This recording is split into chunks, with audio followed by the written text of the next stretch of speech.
Hi guys, so mag change oil ako tonight pala, gabi na.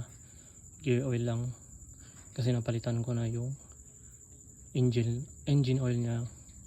Nung nakaraan, hindi lang ako nakabili ng gear oil agad. Sabi ko siguro okay pa yun, pero I decided na palitan na lang kasi may lakad sa Sabado.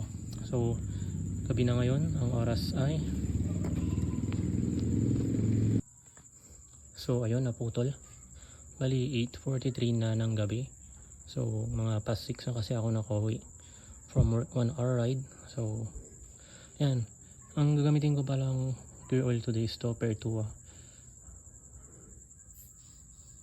So last time Pertua din ang gamit ko, pero minsan gumagamit din ako nung Shell Advance, yung may kasama ng engine oil then gear oil, then minsan yung Honda.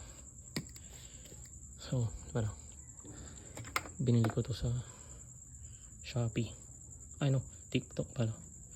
So yun, parang may pangilaw ko, kabit ko lang dito sa ilalim ng box. Hanap na lang kayo ng may magnetic yan kasi. So yan, palitan na natin. So ayan guys, tapos na.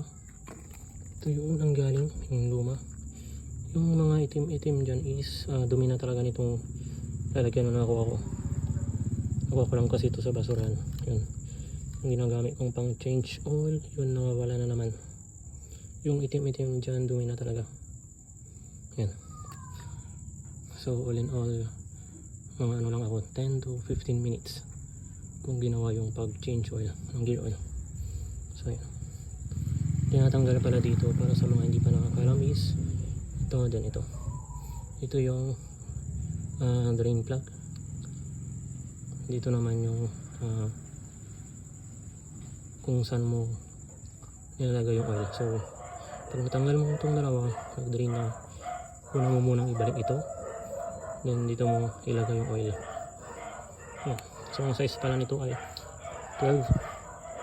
Gumamit ako ng ganito. So socket wrench ata yung tawag dito, hindi ko sure. So yun, ito tapon ko na. So yun lang, thank you.